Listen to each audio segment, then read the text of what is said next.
আজ ফিয়ার বিয়ে। সকাল থেকে খানবাড়ির সদস্যরা মেহমানদারিতে ব্যস্ত। বাড়ির সকল ছেলেরা বাইরের দিকটা সামলাতে, বাড়ির ভিতরের দিকটা মেয়েদের হাতে। খান বাড়িতে মেহমান সদস্য ভরপুর হয়ে আছে। প্রতিটা কক্ষে রয়েছে মেহমান। সকাল 11টা নাগাদ হতেই তোড়ঝোড় চলছে ছেলে মেয়েদের রেডি হওয়ার তাগদার বিষয়টি। মায়া নিজের রুমে বসে রইল। কাল রাতের ঘটনার পর সে আর বাইরে বের হয়নি। লজ্জায় মরি মরি হয়ে রাত থেকে এখন অবধি বিছানায় পড়ে রইল আশ্বাস হয়ে। লজ্জায় ফিয়া হলুদের অনুষ্ঠানও অংশগ্রহণ করল না। বাহানা দিল শরীর খারাপে। জুই রাত 11:30 নাগাদ সবাইকে নিয়ে চলে গিয়েছিল বাড়িতে। আরিফের হলুদের অনুষ্ঠান শুরু করতে হবে বলে। এমনিতেই অনেকটা দেরি হয়েছিল সব কিছু ঝামেলায়। জুই মায়ার রুমে এসে মায়া থেকে বিদায় নিয়ে গেল। মায়া তখনও রুম থেকে বের হলো না, নিজের রুমেই থাকলো। হৃদের সামনে পড়তে চায়নি তাই। কারো মুখে হৃদের নামটা শুনল যেন লজ্জায় কুঁকড়ে উঠছে গাঢ় অস্থিরতা। মায়া বালির চেপে মুখ গুজায়। রাতের ঘটনা পুনরায় মনে পড়তে মৃদু শরীর কেঁপে ওঠে অদ্ভুত শিহরণে। হৃদের ছোঁয়া, হৃদের অদ্ভুত স্পর্শে মায়ার পূর্ব পরিচয় নয়। কাল হৃদ হুট করে এমন কিছু করবে সেটা ক্ষুণক্ষরে ধারণা করেনি সে। সব কিছুই ছিল মায়ার জন্য অন্যরকম, যেটা ভাষায় প্রকাশ করার মতো না। হেনা খান মায়ার কপালে হাত রাখতে মায়া চমকে উঠে তাকায় সেদিকে। মায়ের শরীরে জ্বর না থাকায় খানিকটা স্বস্তি হন তিনি। রাতে মায়া হুট করে শরীর খারাপ বিষয়টি নিয়ে বেশ চিন্তিত ছিলেন তিনি। মালার সাথে ঘটে যাওয়ার বিষয়টিও পরে কানে এসেছিল ওনার। মালাকে সার্ভেন্ট রুমে দেওয়া হয় রেস্টের জন্য। মানসিকভাবে মালার স্বস্তি দরকার বলে আপাতত বিয়ে সংক্রান্ত সকল কাজ থেকে মুক্ত রাখা হয়েছে মালাকে। এত কড়া সিকিউরিটির মধ্যেও যে এমন কিছু হবে সেটা আসলে ওনারাও ধারণা করেনি। সব কিছুই ছিল অপ্রত্যাশিত। ওনারা সত্যি অনুতপ্ত। খানবাড়ি বিশ্বস্ত, সঙ্গীতের নিরাপত্তা রাখাটা ওনাদের দায়িত্ব ছিল, যেটা ওনারা পারেনি। তবে মায়ের সেক্ষেত্রে ওনাদের মান রেখেছে। ছোট হয়েও একজন নারীর সম্মান বাঁচিয়ে ঝুঁকে মায়া কপালে চুমু খেয়ে আদুরি হাত বুলালো মায়ের মাথায়। ফিচেল গলায় বলল, সোনামা উঠ, গোসল করবি, 11টা বাজে। বাড়ির সকল ছেলে মেয়ে রেডি হচ্ছে বিয়ের জন্য, আর তুই পড়ে পড়ে ঘুমাচ্ছিস। নিজের ভাইয়ের বিয়ে অথচ তোরই খবর নেই। আয় ওঠ, গোসল করবি। মায়াকে টেনে বিছানায় বসান তিনি। মায়া এলোমেলো চুলগুলো গুছিয়ে খোপা করে দিল। মায়ার গায়ে নীল ওড়না চাদরের মতো জড়িয়ে রাখল শরীরে। হেনা খান মায়াকে ছেড়ে কাবার থেকে সিঁদুর লাল রাঙা লেহেঙ্গাটি নামিয়ে বিছানায় রাখল। ওনার পছন্দ করা সেই দিনকার লেহেঙ্গাটি এটি। মায়াকে চুপচাপ বসে থাকতে দেখে তিনি পুনরায় তাড়া দিয়ে বলে, কি হলো, বসে আছিস কেন? যা গোসল করে আয়। কিভাবে গোসল করব দাদি? বাড়ির সব কয়েকটা রুমেই তো মানুষ, ওয়াশরুমগুলো খালি নেই। আর ওয়াশরুমও টিয়া গোসল করছে, তারপর ছায়া যাবে। আমাদের ওয়াশরুম তো দাদাভাই আছে, তারপর হয়তো আয়ানের আব্বু যাবে। বাকি রুমগুলো খালি নেই মনে হয়। মেহমানরা আছে, নিহা, মালিহা, সাহেবা, সবাই যার যার রুমে আছে। ফিহা ওয়াশরুম ও বন্ধ। ফিহা নিজেও গোসল করছে। তো কি করবি এখন দাদি? তুমি যাও, আমি পরে গোসল করে নিব। পরে গোসল করলে আরও দেরি হবে। এমনি বরযাত্রী 2টো নাগাদ আসার কথা, এখন 11টা বাজে। সময় মতো গোসল না করলে রেডি হবি কখন শুনি? তো কি করব এখন আমি? ওয়াশরুম খালি নেই, গোসল করব কি করে? হেনা খান থেমে কপাল কুঁচকে কিছু একটা ভেবে চট করে মায়াকে টেনে দাঁড় করায়। লেহেঙ্গা কাপড়গুলো মায়ার হাতে গুজিয়ে দিতে দিতে বলে, হৃদের ওয়াশরুমটা খালি আছে, ওর রুমে কারো যাওয়ার পারমিশন নেই। কিন্তু তুই যেতে পারবি, তোর সমস্যা নেই। যা গিয়ে গোসল সেরে আয় দ্রুত। মায়া আঁতকে উঠে হেনা খানের কথায় দ্রুত গলায় বলল, অসম্ভব, আমি ওনার রুমে যাব না দাদি। তোমার নাতি আমাকে ওনার ওয়াশরুমে দেখলে রেগে যাবে। আমি যাব না ওনার রুমে, দরকার। মায়া কথা শেষ করার আগে হেনা খান বাধা দিয়ে পুনরায় বলে ওঠে, হৃদ বাসায় নেই মনে হয়। কোথায় আছে তাও জানি না, হয়তো অফিসে চলে গেছে। সকাল নাস্তার পর আর দেখেনি। এবার তুই যা, গিয়ে গোসল করে আয়, কথা বাড়াস না। এমনিতে অনেকটা দেরি হয়ে গেছে। গোসল করে সোজা ফিহার রুমে যাবি। মেকআপ আর্টিস্ট থেকে সেজে নিবি কেমন? তাদের বলে রেখেছি তোর কথা। যা এবার। দাদি প্লিজ, আমি পরে গোসল করি না। ওনার রুমে যেতে আমার ভয় করে। তোকে যেতে বলছি, যাবি, গোসল করে চলে আসবি। এত কথা কিসের? কাপড় নিয়ে কাপা কাপা হাতে বুথের লক টাইপ করে রুমে প্রবেশ করলে মায়া প্রচণ্ড ভয় ও অস্থিরতা ফিল করছে। হৃদের সামনে পড়বে বলে, যদিও হেনা খান বলেছে হৃদ বাসায় নেই, তারপরে কিছুতেই যেন স্বস্তি হতে পারছে না সে কালকের বিষয়টি নিয়ে। ভয়ে পা টিপে টিপে রুমে ঢুকে ভয়ত চোখ বুলালো চারপাশ। হৃদকে চারপাশে কোথাও দেখতে না পেয়ে অনেকটা স্বস্তির শ্বাস ফেলল সে। ঘুরে ওয়াশরুমের দিকে যেতেই বেখেয়ালি চোখ বিছানায় পড়ল। প্রচণ্ড গতিতে শরীরে কম্পন ধরল কাল রাতের বিষয়টি পুনরায় মনে হতে। লজ্জায় আশ্বাস হয়, তৎক্ষণাৎ দৌড় লাগালো ওয়াশরুমের দিকে। যা দারুণ, হৃদের বারান্দাটা দেখা হলো না মায়ার, কেউ আছে কিনা। মায়া ওয়াশরুমে ঢুকে ঠাস করে দরজা চাপিয়ে দাঁড়ায়। লক না করে পিঠে ঠেকালো ওয়াশরুমের দরজা উচ্চ শব্দ কানে আসতে হৃদ কান থেকে ফোন উঠে পিছনে তাকায়। বারান্দা থেকে হালকা উঁকি মেরে দেখল রুমে কে এসেছে এই অসময়। পুরো রুম খালি পেল, তবে ওয়াশরুমের দরজাটা খানিকটা নড়তে দেখল। হৃদ কপাল কুঁচকে, তার রুমে এই অসময়ে তার পারমিশন ছাড়া কারো ঢোকার কথা নয়। তাছাড়া রুমও পাসওয়ার্ড দিয়ে লক করা। গুটি কয়েকটি মানুষ ছাড়া সেই পাসওয়ার্ড কারো জানার কথা না। হৃদ কপাল কুঁচকে গম্ভীর মুখে পুনরায় ফোন আলাপে মনোযোগী হয়। এই ফোন কলটি তার জন্য অত্যন্ত গুরুত্বপূর্ণ ও প্রয়োজনীয় বলে। মায়া দরজায় পিঠ লাগিয়ে অস্বস্তিতে হাঁসফাঁস করে হাতের কাপড়গুলো চেপে ধরল। কয়েক কদম এগিয়ে উঁকি মারল ওয়াশরুমের ভিতরে, দরজা ধরে হৃদের ড্রেসিং রুমে। সেখানটাও খালি পেয়ে মায়া স্বস্তির শ্বাসে ঠোঁট প্রসারিত করে হাসল। না, হৃদ নেই। শান্তিতে স্বস্তিতে গোসল করতে পারবে মায়া। মায়া উৎফুল্ল হলো। খুশি মনে গুনগুন করতে করতে ওয়াশরুম হ্যাঙ্গেলে নিজের কাপড়গুলো রাখলো ভাঁজ করে। নিজের গায়ের ওড়নাটা খুলে রাখলো সেখানটায়। না মামা, গত দুদিনের মতো আজ উদাসীন বা রাগ করে নাই। ভাইয়ের বিয়ে, উদাসীন বা মন খারাপের বিষয়টা মিস করতে চাই না বলে নিজের মধ্যেই সহজ হলো। হৃদকে নিয়ে রাগ ক্ষোভটাও পাশে রাখলো। আপাতত বিয়ের দিনটা ভালো কাটাতে চায় সে। মায়া ঘুরঘুর করে ওয়াশরুমের চারপাশ ঘুরল। এক পাশ থেকে অন্য পাশ গেল সাবান, শ্যাম্পু, ফেস ওয়াশ খুঁজতে, কিন্তু ওয়াশরুমের পুরুষালিত প্রসাধনী ছাড়া অন্য কিছুই পেল না। হতাশ মায়া, নিরাশ হলো না। পুরোদমে অনুসন্ধানের খোঁজ চালালো হৃদের ওয়াশরুম জুড়ে। হৃদের গোছানো ওয়াশরুমটা মুহূর্তে অগোছালো করে ফেলল খোঁজ করে করে। অবশেষে থামল দরজার কর্নারে থাকা ছোট পর্দা ওয়ার্ড্রোবের কাছে। একে একে সবগুলো ড্রয়ার খোঁজ করে করে নিজের জন্য মেয়েলি জিনিসপত্র না পেল হৃদের বেশ কিছু পার্সোনাল জিনিসপত্র হাতে নিয়ে সোজা হয়ে দাঁড়ালো। গোল গোল চোখে দু হাতে মুঠোয় ভর্তি লেজার দিকে তাকালো। সবগুলো ইনটেক নতুন, আরও আছে লাস্ট ড্রয়ারের ভিতরে ভর্তি। কিন্তু এতগুলো লেজার করে কি? মায়া কিছু একটা ভেবে নিজের দুষ্টু চিন্তার জন্য লজ্জায় লাফিয়ে উঠে দুহাত ভর্তি লেজার নিয়ে মুখ ঢেকে নিল তৎক্ষণাৎ। স্মরণে মরণ হতে খট করে ওয়াশরুমের দরজায় শব্দ করে ঢুকল হৃদ। মায়া চমকে উঠে অল্প কিছু হাত ফাঁক করে উঁকি মেরে হৃদকে দেখল থমথমে মুখে দাঁড়িয়ে আছে দরজার সামনে। লজ্জায় জীর্ণ হয়ে মায়া তৎক্ষণাৎ পুনরায় মুখ ঢেকে নিল লেজার ভর্তি দুহাতে।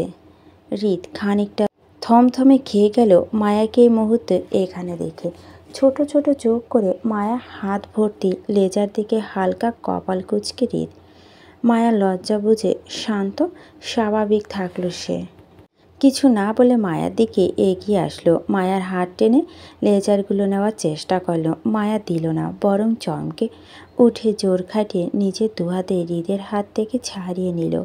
হৃদ মায়া হাত থেকে লেজারগুলো নিতে চাওয়াটা মায়া তৎক্ষণাৎ বুঝল না। মায়া মনে করলো হৃদ রোজগারের মতো মায়াকে নিজের কাছে টানতে চাইছে, জড়িয়ে ধরার জন্য। মায়া নিজের লজ্জা লজ্জা হাতে চেপে ধরা লেজারগুলো কথা ভুলে গেল এক মুহূর্তে। হৃদ কপাল কুঁচকে তীক্ষ্ণ দৃষ্টিতে তাকালো মায়ার দিকে। মায়া হৃদের দৃষ্টি প্রথমে বুঝতে না পারলেও পরবর্তীতে অল্প সময় বুঝল।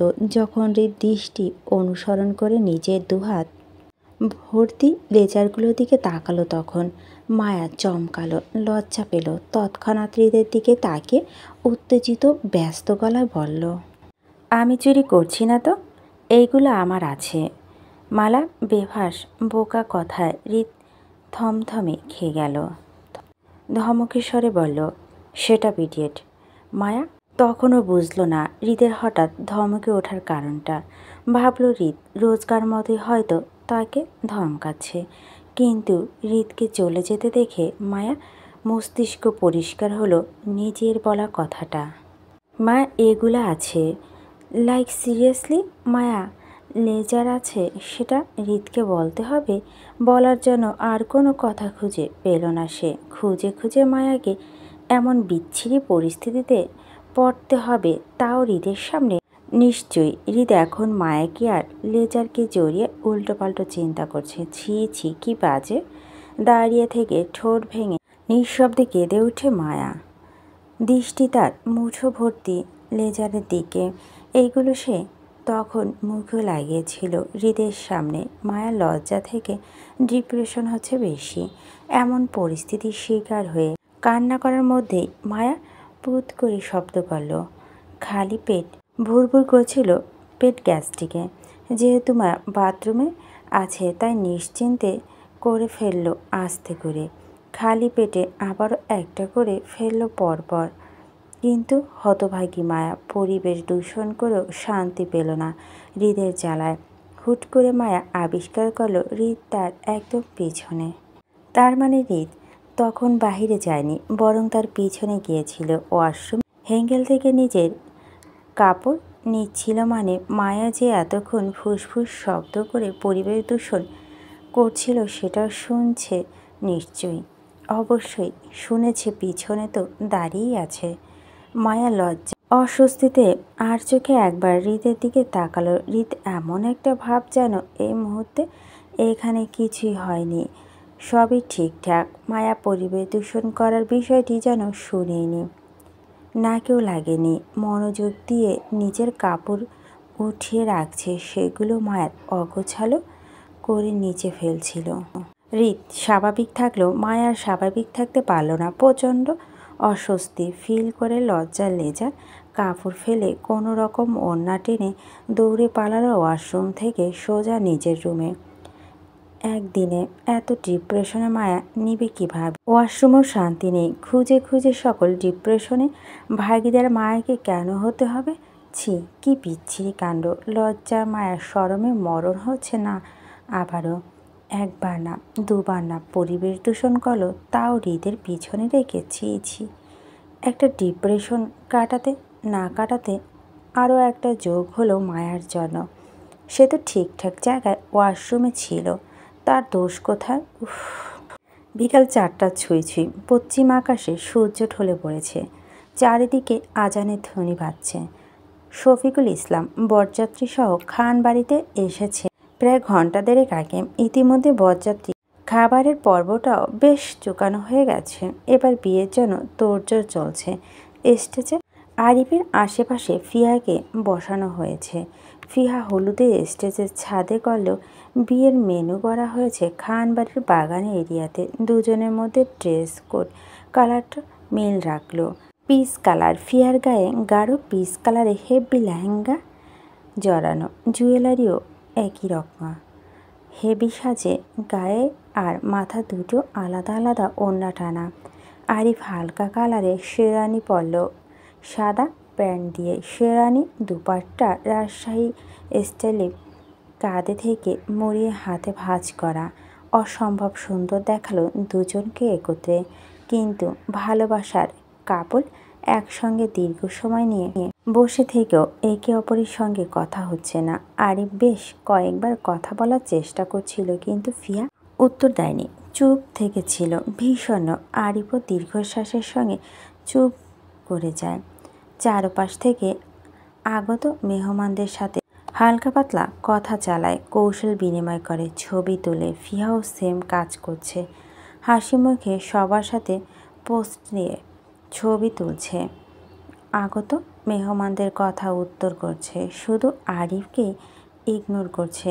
এমন তো অবস্থায় আরও কিছুক্ষণ পার হতে আরিফ অস্বস্তিতে গলার কাছে শেরওয়ানির ওপর বোতামটি খুলে দিয়ে স্বস্তির শ্বাস ফেলে ফিহার দিকে ঘাড় ঘুরিয়ে তাকালো। ফিহা বেশ শান্তশিষ্ট হয়ে বসে আছে তার পাশে। আরিফ বুঝতে পারছে না তাকে কেন এতটা ইগনোর করছে। বিয়েতে কি মত নেই? সে কি বিয়ের জন্য তাড়াহুড়া করে ফিহার উপর জোর খাটালো?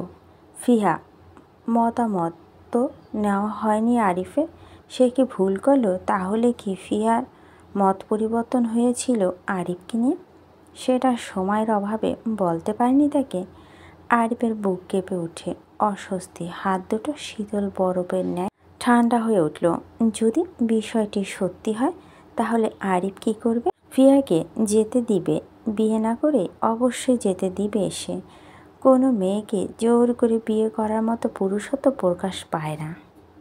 সে কাউকে জোর করবে না। আরিফ ভালোবাসতে জানে। ভালোবাসা যদি না পায় তাহলে জোর করা প্রশ্নই ওঠে না, বরং সব কিছু মেনে নিয়ে ফিহাকে মুক্ত করে দিবে। চাপা আর্তনাদে বুক ভারী, চিনচিন ব্যথা অনুভব করল আরিফ বুকের বাঁ পাশে। অস্বস্তিতা, ঘাম কপালে পেয়ে পড়তে হাত বাড়িয়ে সামনের টেবিল থেকে টিস্যু নিয়ে মুছল।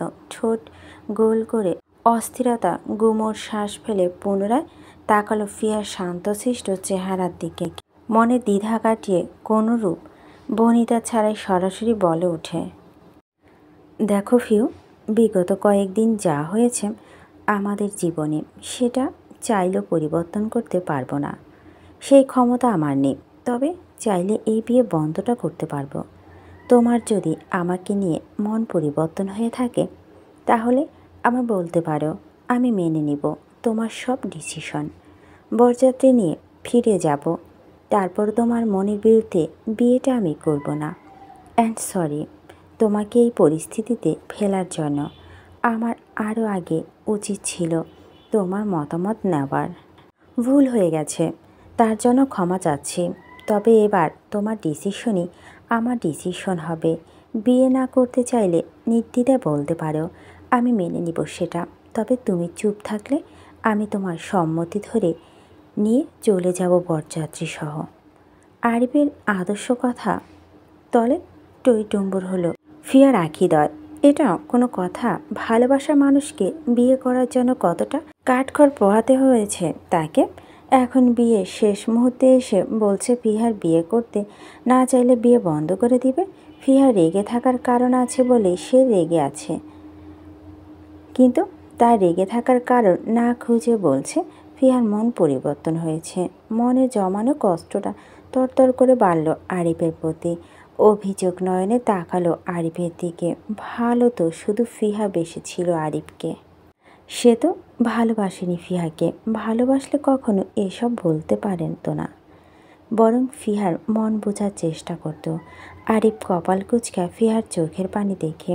সে আরও কিছু বলবে তার আগে ফিহার রাগে দুঃখ তেজে হাতে ধূপ করে কিল বসালো আরিফের উরুতে। আকস্মিক ঘটনা। আরিফ চমকে উঠে উরু ঘসতে ঘসতে ফিহার দিকে তাকাতে ফিহার রাগে কটমটো করে। আরিফ বিষয়টি প্রথমে বুঝতে না পারলেও কয়েক সেকেন্ডে অন্তত বুঝে নিল ফিহার রাগ করার কারণটা। কিন্তু ফিহার সামনে অবুঝ সাজলো, না বোঝার ভান ধরে হতবাক কণ্ঠে বলল, আরে মারছো কেন? বিয়ে করবে না বলে এর জন্য বরকে মেরে ঝগড়া বিবাদ পাকাতে চাচ্ছ তুমি? সাংঘাতিক মেয়ে তো তুমি। আরিফের তেরে কথা ফুঁসে উঠে ফিহা জোর হাতে পুনরায় এক জায়গায় কিল বসল ধুম করে। আরিফ খুবই মৃদু স্বরে আর্তনাদ করল, পা ঘষে। ফিহা রাগে চিবিয়ে চিবিয়ে বলল, এক মাঘে শীত যায় না, মনে রেখো। এখনে কথাগুলো না আমি ভুলবো আর না তোমাকে ভুলতে দিব। সময় আমারও আসবে, জাস্ট ওয়েট। ফিহা রাগ বুঝতে পেরে আরিফ দুষ্ট হাসল। ফিয়াকে নিয়ে মনের সংশয় দূর হতে স্বস্তি হলো সে। যাক, আরিফ ভুল করেনি। ভালোবাসার মানুষ তারই আছে। বিয়ে হোক, তারপর রাগ অভিমানটা না হয় পরে দেখা যাবে। তবে এই মুহূর্তে বিয়ের আনন্দ মাটি করতে চাইল না। হালকা পাতলা দুষ্টুমি তো করা যায় বউয়ের সাথে। আরিফ দুষ্ট হেসে মুখে দারুণ সিরিয়াস ভাব টেনে বলল, তার মানে তুমি এই বিয়েটা করছো নাকি করছো না? কোনটা? আগে আমাকে শিওর করো, তারপর না হয় 1 বছর কয়টা মাঘ মাস আছে সেটা চিন্তা করব। তোমার যেহেতু মাঘ মাস পছন্দ, তাহলে আমারও পছন্দ। তবে আমার শর্ত একটাই, শীত বলে বেশি আর গরম বলে কম। ভালোবাসা চলবে না কিন্তু, সমান সমান ভালোবাসতে হবে, নয়তো ঋতুস্ব নারাজ হতে পারে। ভাবতে আমার তাদের মধ্যে সহিংসতার বৈষম্য ভেদাভেদ করছি। শীতের ভালোবাসা ভাসি বেশি গড়ে আর গরমে কম। আমি আবার নীতিবান মানুষ, অনৈতিক কাজ কিন্তু আমার ধরা হবে না। 12 মাসে একই ভালোবাসা রাখতে হবে, তাহলে আমার নীতি আদর্শ সব কিছুই ঠিকঠাক থাকবে। ফিয়া রাগে কটমটো করে তাকালো আরিফের দিকে। আরিফ দারুণ হেসে এক চোখ মারল। ফিয়া খানিকটা লজ্জা রাগে দুঃখে ঘুরে বসলো অন্যদিকে। দুজনের মধ্যে আরও বনিবনা হলো না। দলে দলে মানুষ এসে ছবি তুলছে বর বউয়ের সাথে।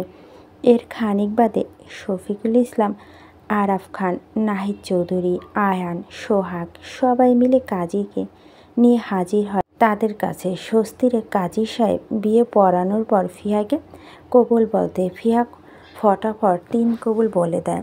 বলা তো যায় না, যদি সত্যি সত্যি আরিফ বিয়েটা বন্ধ করে দেয় তো।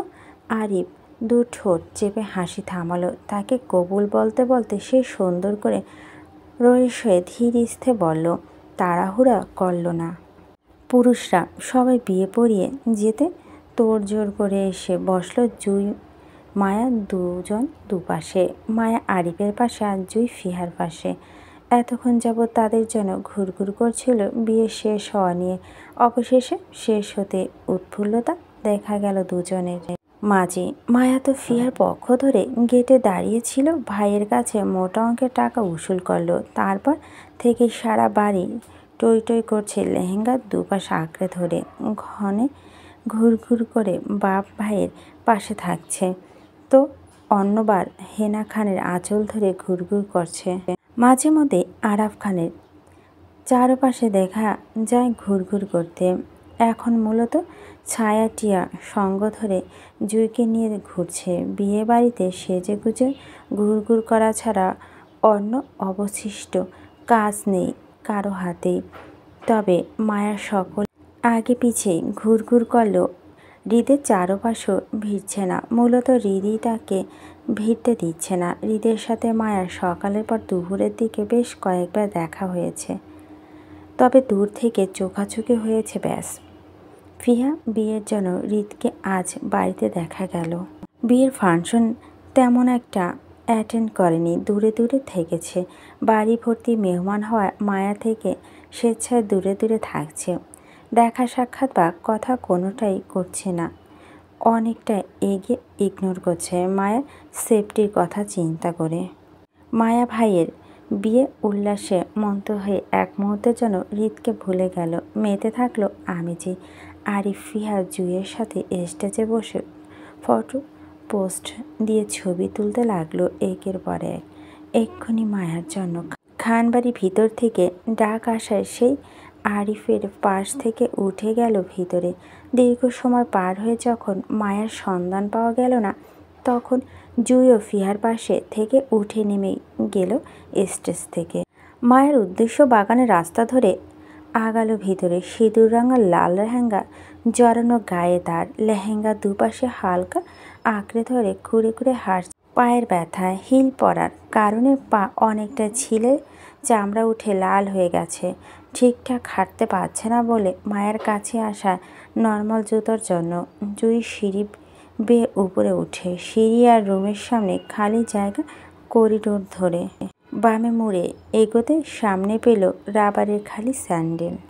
সদ্য ভেজা স্যাঁতস্যাঁতে রাবারের জুতো জোড়া মায়েরই, হয়তো কেউ ব্যবহার করে ভিজিয়ে এখানে রেখে গেছে। জুই কিছু না ভেবে নিজের পায়ে হিলগুলো খুলে ভেজা জুতো জোড়া পরে নিল। পায়ের শান্তি অনুভব করতেই স্বস্তির শ্বাস ফেলে এগোতে শব্দ চমকে উঠল সে। না, সে পরিবেশ দূষণ করেনি, বরং তার পরা ভেজা জুতা জোড়া থেকে পুত শব্দ আসলো। জুই লেহেঙ্গা উঁচিয়ে পায়ের দিকে তাকায়। রাবারের ভেজা জুতা হওয়ায় ফ্লোরে টাইলসের সাথে চাপ লেগে যাচ্ছে বারবার, যার জন্য জুই কদম ফেলতেই পুতপুত পাতে শব্দ করছে। পা উঠাতে চাইল। এবার কেউ যদি জুতার দিকে লক্ষ্য করে তাহলে বুঝতে পারবে আসলে পুতপুত শব্দটা জুই না, বরং জুতা থেকে আসছে। জুই চমকে চারপাশে তাকায়। সাংঘাতিক ব্যাপার, এখন যদি কেউ জুইকে এমন অবস্থায় দেখে তাহলে নিশ্চিত ভাবে জুই পরিবেশ দূষণ করতে করতে হাসছে। জুই আতঙ্কে চোখ উঁচিয়ে ভালো করে আশেপাশে দেখল। না, কেউ নেই, সে নিরাপদ। লেহেঙ্গা থেকে হাত ছেড়ে সামনের দিকে এগোতে তাকে জুতা পুতপুত শব্দ নিয়ে। যেহেতু আশেপাশে কেউ নেই তাই শব্দ হলে সমস্যা নেই, হোক শব্দ। কিন্তু জুইয়ের ধারণা তৎক্ষণাৎ ভুল হলো আয়ানের আগমনে। জুই কয়েক কদম হাঁটার পর বুঝতে পারল তার পিছনে কেউ আছে। মনে হয় দারুণ চমকে উঠল। পিছনে তাকাতে চোখে পড়ল আয়ানের বিস্ময়কর চেহারা, ছোট ছোট চোখ দুটো। জুই দাঁড়ায়। প্রথমে কয়েক সেকেন্ড সময় নিল আয়ানের বিস্ময়কর চেহারা মানেটা বুঝতে পেরে যেন কয়েক গুণ বেশি চমকে উঠে নিজের পায়ের দিকে তাকালো জুই। লম্বা লেহেঙ্গা, নিচে পায়ে ভেজা জুতা জোড়া দেখা যাচ্ছে না, একদম না। ফ্লোরের ওপর ফুলের লেহেঙ্গা পরে থাকায় পুতপুত শব্দটা আসলে কোথা থেকে হচ্ছে সেটা হয়তো বোঝা যাচ্ছে না। জুই চমকায়, হতচকিয়ে গেল, মিটিয়ে যাওয়া লজ্জায় প্রচণ্ড অস্থির ফিল করে দ্রুত ঘুরে সামনে দিকে হাঁটা দিতে চাইল, কিন্তু তাতেও বিপত্তি হলো পুতপুত শব্দের কারণে। জুই কয়েক কদম হেঁটে রাগে দুঃখে ঠাস করে ফ্লোরে বসে পড়ে লজ্জায়। না, সে আর হাঁটবে না। এই অসভ্য জুতা, ম্যানার্স, কমন সেন্স বলতে কিছুই নেই। সে কিছু না করে আজও তাকে পুতপুত পাদুরি বানানো লুচু ডাক্তারের কাছে। এত বড় অপবাদ সে নিবে কিভাবে? নিশ্চয় এই লুচু ডাক্তার উল্টো পাল্টা ভেবে এখন তাকে কথা শোনাবে বস্তায় বস্তায়। লজ্জাজনক পরিস্থিতির শিকার হয়ে ঠোঁট ভেঙে কান্না আসছে জুইয়ের। আয়ান জুইয়ের ধারণা ঠিক প্রমাণ করে ব্যস্ত সুরে বলল, জুই, আপনার কি গ্যাসের সমস্যা হচ্ছে? এবার সত্যি সত্যি কান্না করা উচিত জুইয়ের। কিছু না করে সোজা পেট খারাপের উপাধি পেয়ে গেল সে এই অসভ্য জুতার যেন। না, আর মেনে নেওয়া যাচ্ছে না। দুঃখে কষ্টে হাঁটুতে মাথা গুজে লজ্জায় তখনই শোনা গেল আয়ানের পুনরায় কথা, জুই, আপনি ঠিক আছেন? পেটে কি সমস্যা হচ্ছে আপনার? আসুন, উঠে আসুন দেখি। আয়ানের কথা উত্তর না করে শক্ত হয়ে হাঁটুতে মাথা গুজে পড়ে রইল জুই। যা আবার হোক, আজ সে এখান থেকে উঠবে না। এবার এই লোক ডাকতে ডাকতে গলা ফাটে ফেলল। জুই মাথা তুলে তাকাবে না। এটা কোনো কথা? জুতোর শব্দ মানুষের শব্দের মধ্যে পার্থক্য বোঝে না? আয়ান কপাল কুঁচকে থেমে জুইয়ের লজ্জাটা বুঝতে পেরে কুটিল হাসল। মূলত জুইয়ের সাথে একটু মজা নেওয়াটাই ছিল তার মূল উদ্দেশ্য। সফল হতে পেরে পুনরায় মজা করে বলল, আমি কিছু মনে করিনি জুই, আপনি আসুন আমার সাথে। পেট খারাপ হতেই পারে, আপনার হলো, সমস্যা কোথায়? বরং ভালো হলো আপনার একজন ডক্টর বিয়েই আছে। আমি হার্টের ডাক্তার হলেও কিন্তু আপনার পেটের চিকিৎসা ভালোই করতে পারবো। পরিবেশ দূষণ না করে নিয়ন্ত্রণ করার ওষুধ দিব আপনাকে। আসুন। আয়ানের বেগতিক কথায় রাগে ফুঁসে ওঠে জুই। এটা কোনো কথা? কিছু হয়নি, তারপরও পেট খারাপের রুগী হয়ে গেল। জুই আগে জানতো এই লুচু ডাক্তার তাকে উল্টোপাল্টা কথা শোনাবে। জুই মাথা তুলে রাগী দৃষ্টিতে তাকায় আয়নের দিকে, ফুঁসে উঠে বলে, আমার পেট খারাপ না, আপনার মাথা খারাপ। মানুষ আর জুতোর শব্দের মধ্যে পার্থক্য বুঝেন না? আপনার ডাক্তারি আমার দরকার নেই, জানাবো নি। গেলে হবে না তো জুই, জরুরি কথা নিয়ে এসেছি আপনার কাছে। আচ্ছা যা হোক, শুনি ভালো লাগলে আপনার পেট খারাপ হয়নি, বিয়ে ছেড়ে আমাকে আর আপনার সেবা করতে হবে না। আসলে মনে মনে প্রতিজ্ঞা করে রেখেছিলাম বউ ছাড়ার পর নারীর সেবা টেবা করব না কখনো, শুধু বউকে ভালোবাসবো আর সেবা যত্ন করব। আপনি বিয়ান বলে মানবতা দেখাতে চাইছিলাম। জুই ফ্যাল ফ্যাল দৃষ্টিতে তাকায় আয়নের দিকে। ভবিষ্যৎ বউকে নিয়ে কত আয়োজন, কত চিন্তা তার। আচ্ছা বউ তো জুই হয় তার, তাকে নিয়ে একটু চিন্তা হওয়া উচিত না? ভবিষ্যৎ বউয়ের চিন্তায় চিন্তায় তাকে বিয়ান বানিয়ে দিল, সেবা যত্ন না করে মানবতার খোঁটা দিল। জুইয়ের এক মুহূর্তের যেন মনে হলো না, তার সত্যি সত্যি পেট খারাপ হওয়া দরকার ছিল, তাহলে ডক্টর সাহেব সুন্দর অভিজ্ঞতাটা ভঙ্গ হয়ে যেত। জুই শান্তি পেল। সারাদিন বউ বউ করা ডক্টরের প্রতিজ্ঞা ভাঙার মুখটা কেমন হতো দেখা দরকার ছিল তার। জুইয়ের ফ্যাল ফ্যাল দৃষ্টির মধ্যে আয়নের ডাক আসে নিচ থেকে বরযাত্রী বিদায় করতে। আয়ন যেতে গিয়ে গেল না, বরং হাঁটু গেড়ে বসে জুইয়ের সম্মোহন বসল। তাড়াহুড়ো দেখিয়ে বলল,